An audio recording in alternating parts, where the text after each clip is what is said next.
tatanungin natin yung mga content creator kung kamusta na sila. Kasi 10 hours na kaming naka-cosplay ngayon, guys. At si Sir Fuego, guys, 11 hours mong suot yan, Sir Fuego. Anong nafe-feel mo ngayon? Wala bang sumasakit-sakit? Ang sakit na ng ano dito. First time ko mag-makeup eh. Guys, okay. Huwag niyong isipin na si Sir Fuego to. Isipin niyo walang Sir Fuego. Tapos idadaan ko sa mukha niyo. Makikita niyo bang si Sir Fuego to? Grabe! Laki ako guys! Grabe, thank you so much, Sir Fuego. Ating Myrtle, kamusta na 10 hours mo nang suot yung Balmond cosplay mo ngayon?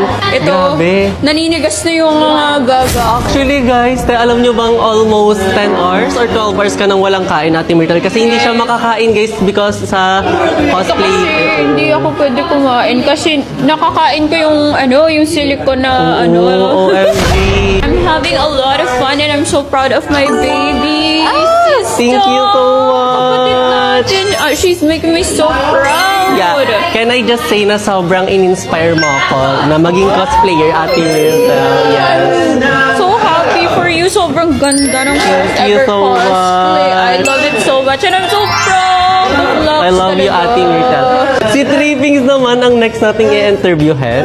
Kamusta na 10 hours mo nang suot yung cosplay ni Angela? Yeah, papi-papi po. Ang sakit na ng paa ko. Ganun yung So paa far, ko. nag-enjoy ka naman or parang... Ang saya. Wala pa akong tulog. Pero okay lang. Kaya-kaya Okay pa rin. lang. Papi-papi boom! Papi-papi po ang stitches.